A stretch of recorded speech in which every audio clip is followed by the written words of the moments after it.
Hello guys, welcome to day 6 of business knowledge. ఈ రోజు మనం వీడియోలో చెప్పుకోబోయే టాపిక్ చాలా ఇంపార్టెంట్.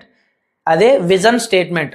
ఈ విజన్ స్టేట్మెంట్ అంటే ఏంటంటే, లాంగ్ రన్లో ఒక 5 ఇయర్స్ తర్వాత మీ కంపెనీ ఎక్కడ ఉండాలనుకుంటున్నారు, ఒక 10 ఇయర్స్ తర్వాత మీ బిజినెస్ ఎలా ఉండాలనుకుంటున్నారు, ఒక 20 ఇయర్స్ తర్వాత అసలు ఆ బ్రాండ్ మార్కెట్లో ఎలాంటి ఒక స్థానాన్ని పొందాలనుకుంటున్నారని ఒక క్లియర్ విజన్ ఉండాలి. సో ఇక్కడ క్వాలిటీని ప్రైస్ని బ్యాలెన్స్ చేస్తూ లో ప్రైస్లో అఫోర్డబుల్ ప్రైస్లో జూడియోలో ఇస్తే, వెస్ట్ సైడ్లో అసలు క్వాలిటీ విషయంలో ఎక్కడ కాంప్రమైజ్ అవ్వకుండా హై క్వాలిటీ హై ప్రైస్లోని పెడతారు. సో ఒక్కో బ్రాండ్కి ఒక్కో విజన్ ఉంటుంది.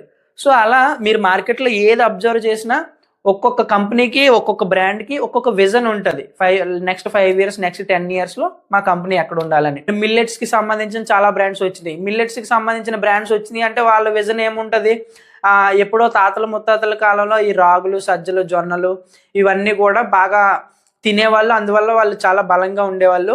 ఇప్పుడు సొసైటీలో అంత బలం ఎవరికి ఉండట్లేదు.